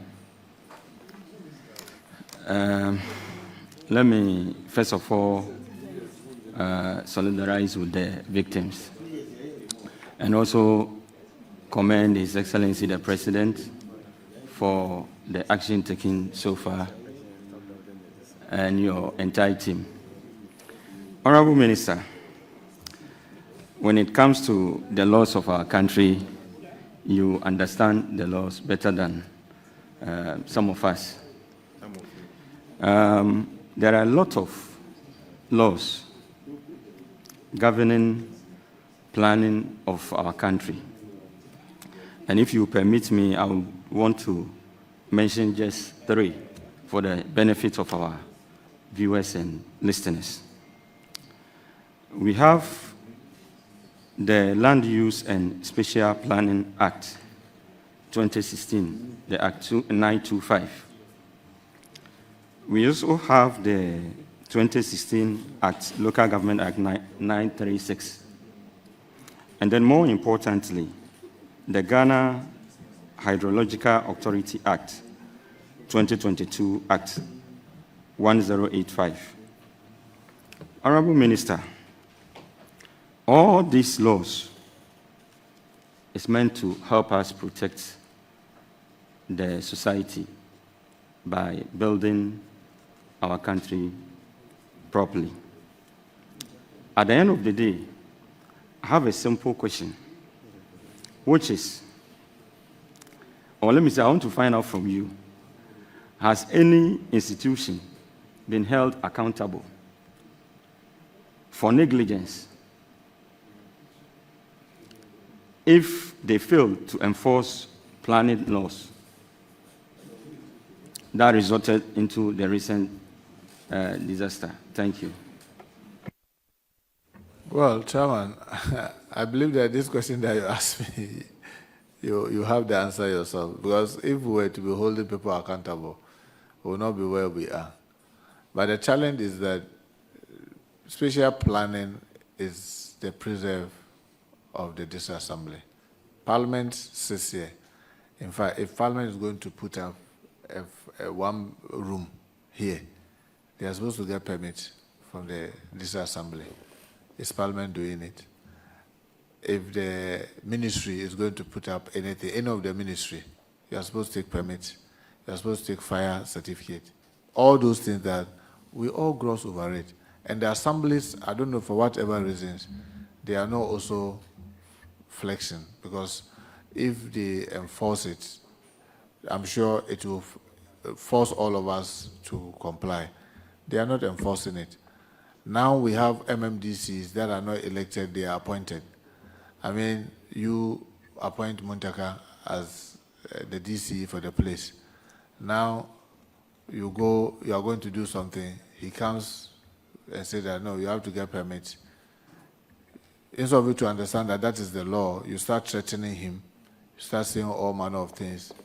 Then people start calling the regional chairman, the regional minister.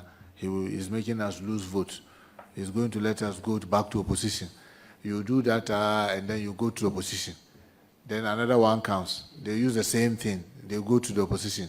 But I keep saying that if we can all be firm to do the right thing, and I'm really very sorry, maybe I'm veering. The chair is here. He and I have been in this house for over 2 decades. He will tell you, doing the right thing comes with a lot of insults and other things, but the majority will be with you, and that's how people stay in this, even this house long. Those who come and they want to do things because they think that some few constituents are making noise about it. Believe me, you will be lucky to do a 3 term. Because by the time you start your 3rd term, majority of constituents sees that you are not a honest person. You are just, doing firefighting. You don't have any plan. All you do is that you just listen to the few noise. They'll push you out. So it's a challenge that confronts all of us, especially the political class. Remember the regional minister when she was going around doing the demolitions.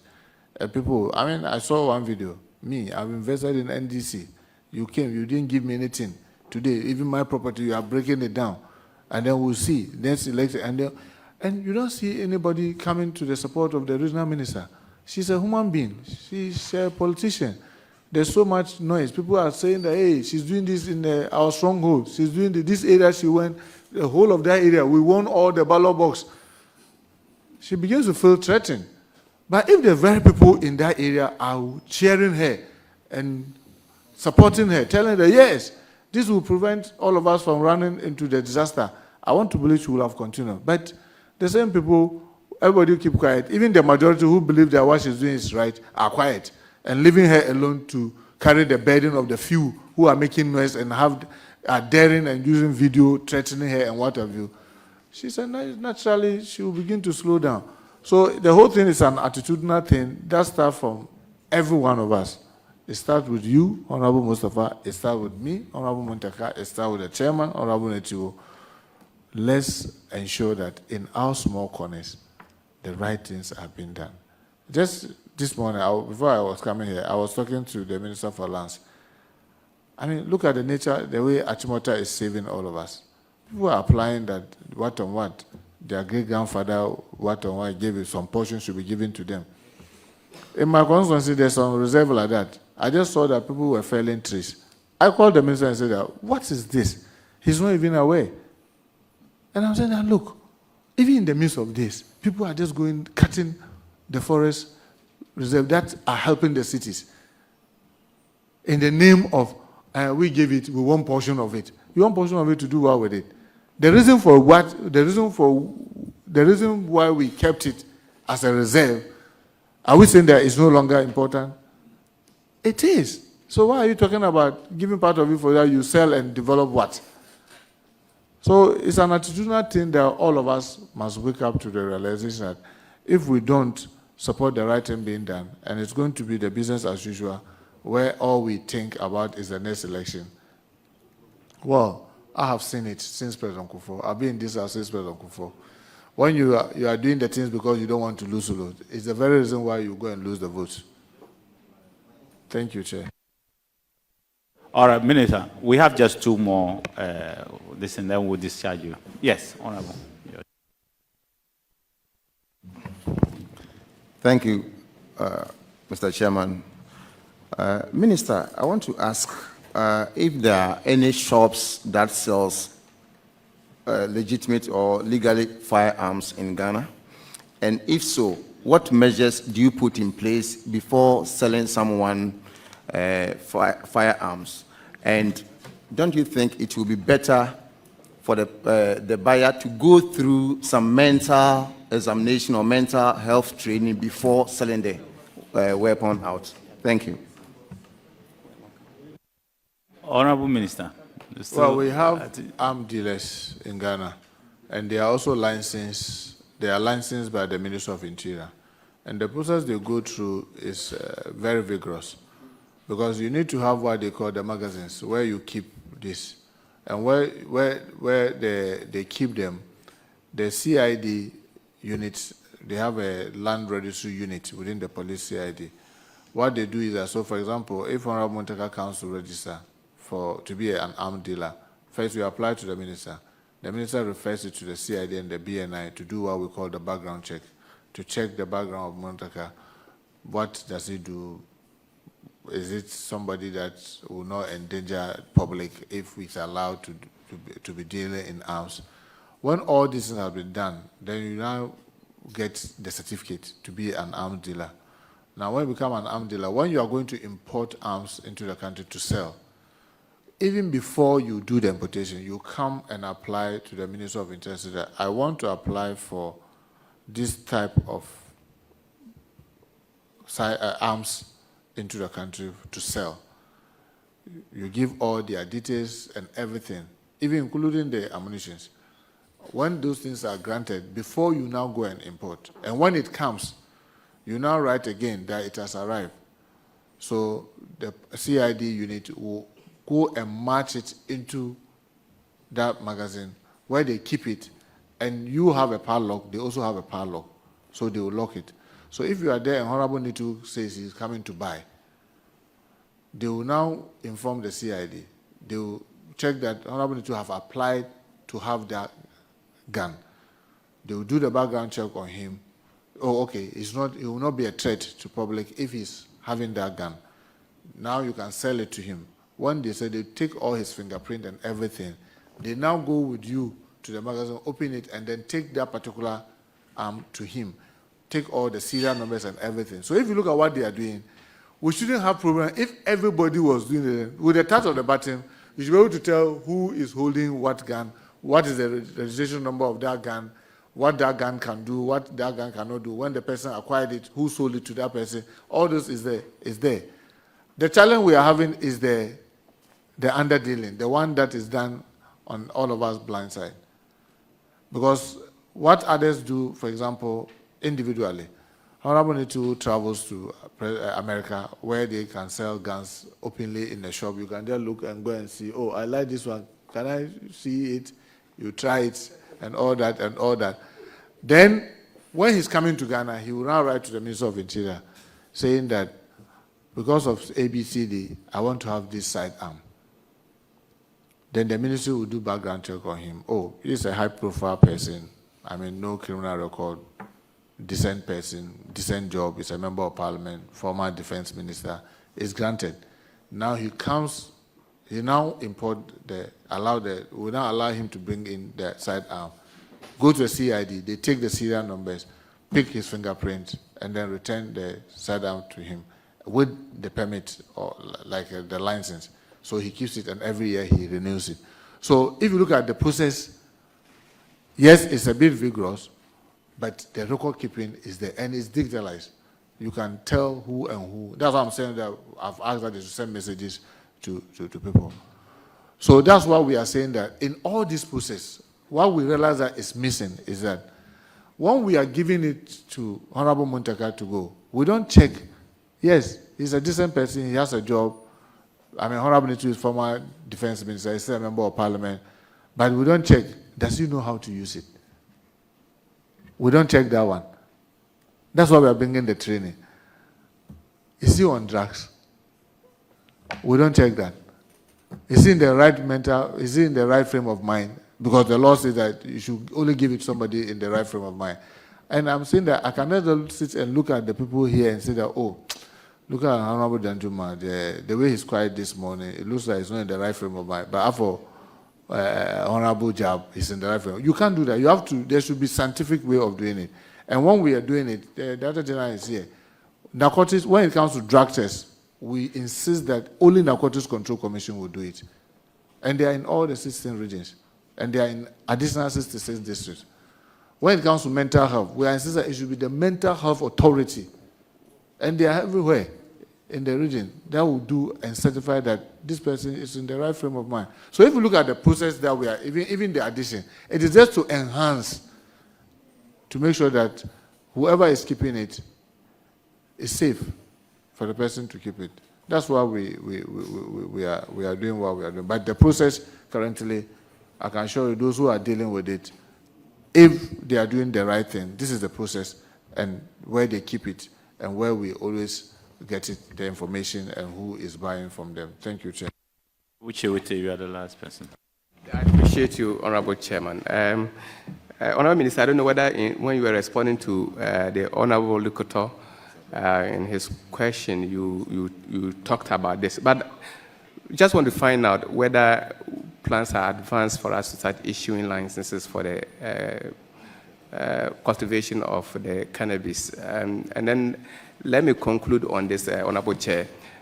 Just in respect of the flooding that we spoke about. I was just wondering whether Parliament should show interest in this, so that parliamentary committees that are responsible for some of these sectors, like Western Housing Committee, Roads Committee, committee members should rather visit site and make recommendations, look at buildings, look at structures that are not supposed to be at particular places, and recommend that such buildings should be pulled down, so that it doesn't be like it's the regional minister that is acting.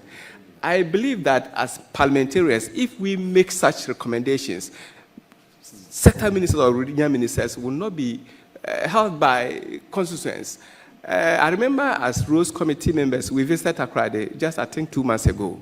We realized that a container was sighted very close to the road and blocking the views of oncoming vehicles. There and then, we told the regional engineer, and we insisted that owners of the containers must be informed to either move the containers away or demolish them.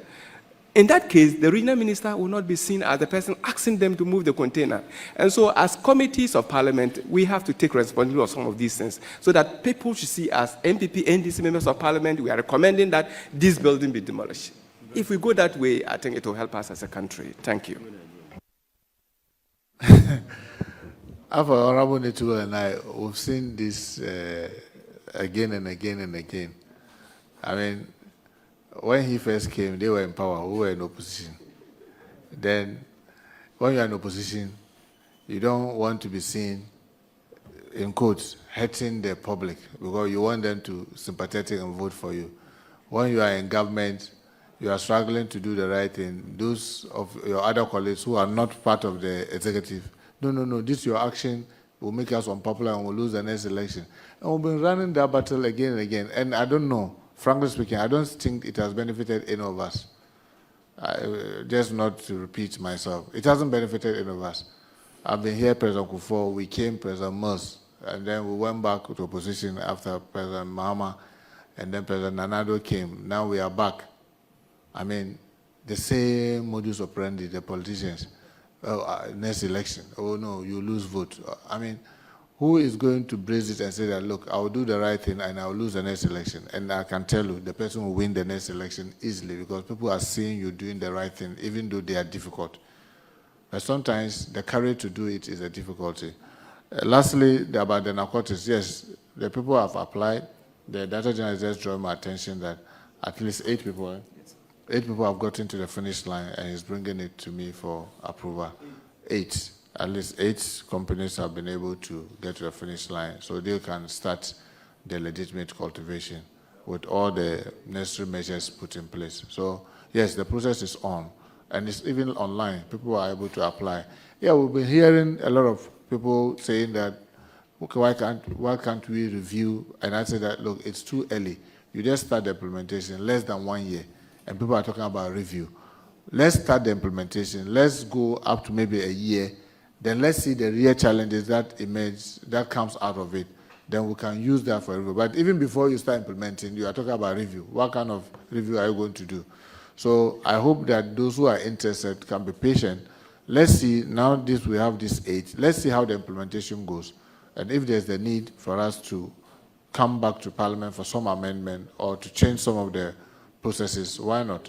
So that at least we can make it an industry that can take care of even those who are illegally doing those weed cultivation that has much, much higher percentage of the THC, so that we can put them into cooperative and assist them. So, Chair, be rest assured, we'll continue to make things easy so that the public safety will be enhanced within our country. Thank you so much.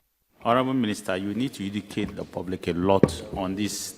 I know you said over 2,000 engagement, but this TAC of 0.3, you need to engage, because currently now a lot of people are ringing after 5, 6, some as much as 10, even some 90. So please educate them. But just the last bit was, I'll thank honorable members. I see that your minister has been sending updates on the flood. What will happen from Minister of Interior. We received text, so thank you very much for doing that. But how many people died in the recent flood? How many people lost their lives? Not died. How many people lost their lives? Well, I mean, the records that we have, if you recollect, for Central Region, a week before the 29th, that's when they had their biggest disaster, where in Central Region we lost 18 people, and then about 18, and then about 58 houses came down. Obviously, in Central Region, most of the houses are attached houses. But for the 29th of June, that happened in Accra, the record we have, those who lost their lives are 12 and 7 missing. I was told that yesterday a body was found. So if that was found dead, that means it takes the dead to 13, missing 6. Volta region also had some date before the 29th, and there the record we have is that 4 people lost their lives. So if anything goes by, if you have to do anything by, that means if you add the 18 in the month of June, you say the 18 plus the 12 or now 13 plus the 4 in Volta region, that takes you to 35 with 6 missing. Or because since morning, I haven't gotten any brief to confirm that one has been found. So if that's not confirmed, then you have 7 dead, 7 missing and 34 dead. But in terms of displacement, I mean, it's really massive because Accra alone, those who were displaced were 58,000. But interestingly, Mr. Chairman, I mean, this conversation, someone said so much information, the conversation is never ending. We were trying to house people. We have 3 shelters. The gender ministry had a shelter that could take up to about 200 people. We had one at Ashama that can take 1,000 people. We have this bank beds that can take 1,000 people.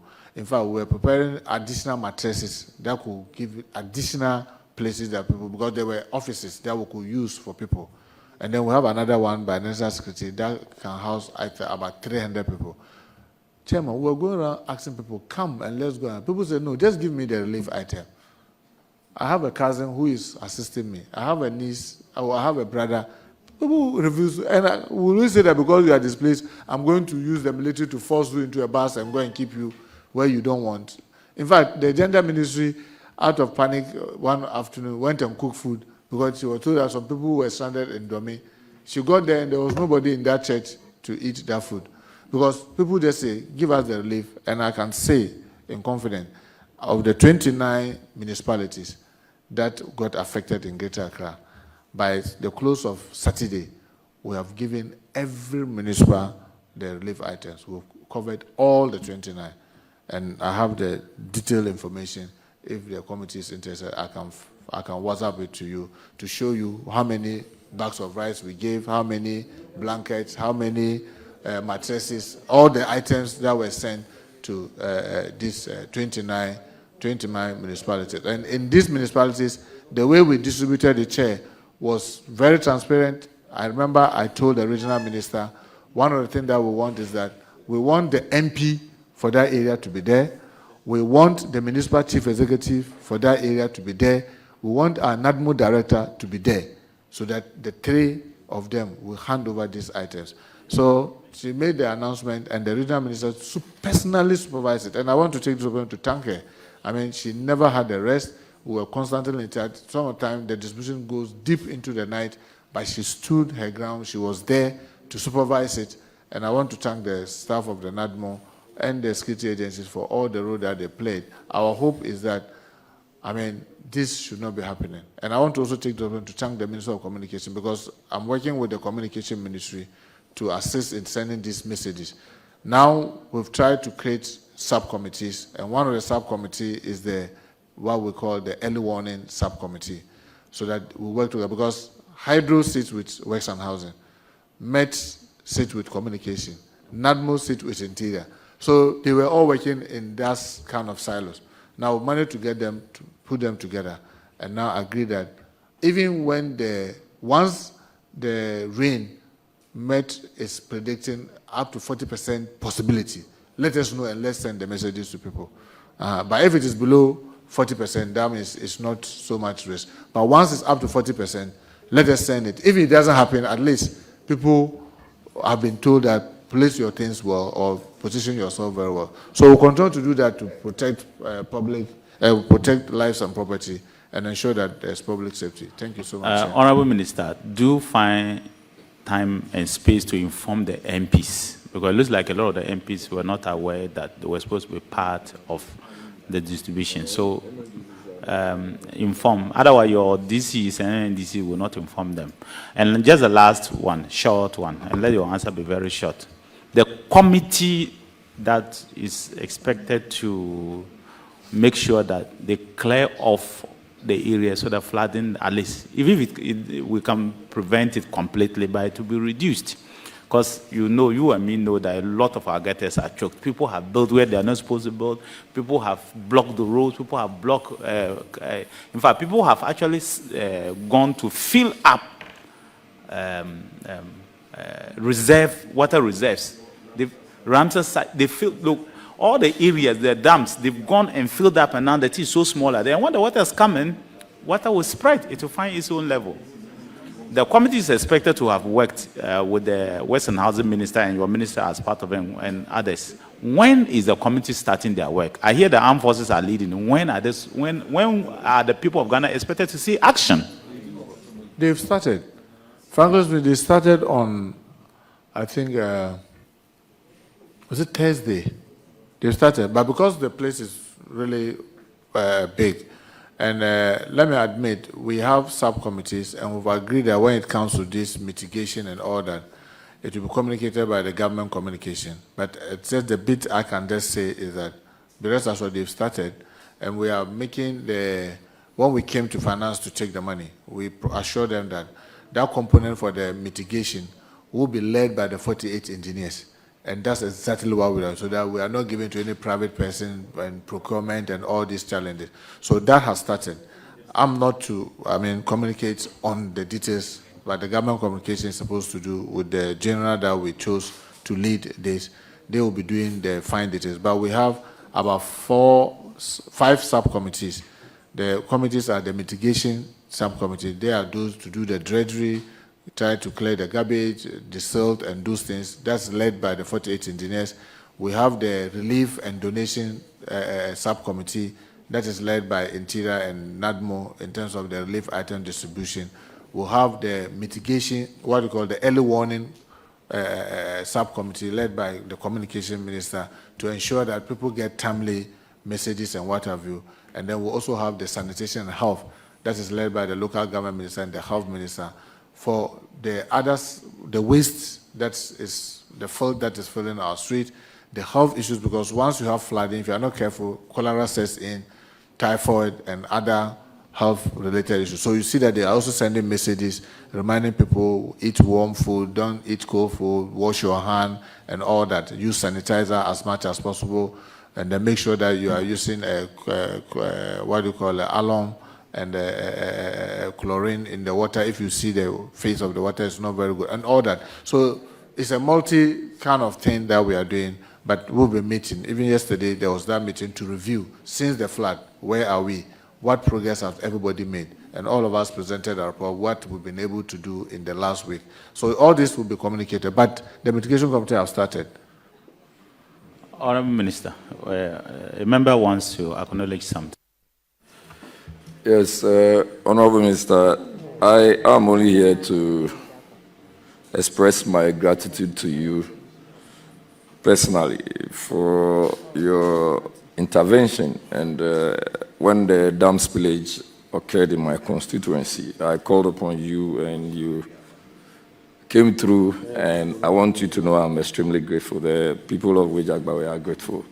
Save that, I was wondering why you are not a member of the Anti-Flood Task Force Committee. Honourable Minister, he says, thank you. You did well, and please, at a point, this committee may visit the assurances you made, and if there is a need to get in touch with you to let you know that we will come and assess whether these assurances are indeed what you have said, we would get you to know. I want to thank you. Our next guest will be the Minister for Foreign Affairs. He was the chair of this particular committee before. I've not yet discharged you.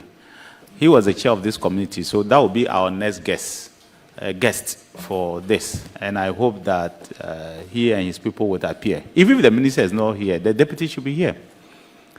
And you know that Parliament, for example, it is the people, we are the representatives of the people. The people have sent you to go and do work. And when they need you, they will call you to come and account to them. So there is no minister, no ministry that this committee or any other parliamentary will call and you will not appear. Chair, I hope you are not talking to me. I'm not talking to you. You are a member of cabinet. You have done well, so I'm not talking to you. But I'm saying that... So I'm discharged. You are not yet discharged. Yes. So, Honorable Minister, we have heard you.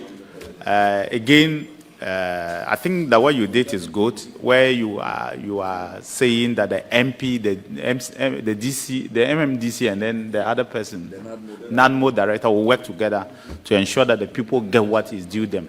So we need the representative of the people, as we already started. We need the representative of the president, that is the MMDC, and then we need the people who in charge of it, which is the people in charge are the NADMO people, so that the three groups will do that and distribute it. No one should be left out. And I think you should ensure that that is exactly what it is. We are in times of need, and when people are in times of need, there's no politics, and so we must all put our hands to help so that we can get it. Honorable Minister, I want to thank you very much for calling upon this committee. You are a leader, you were a leader, you are still a leader, and we are very grateful for your presence. As I said, when we need you, we'll call you back, but for now, you are discharged. Thank you. Thank you very much, sir.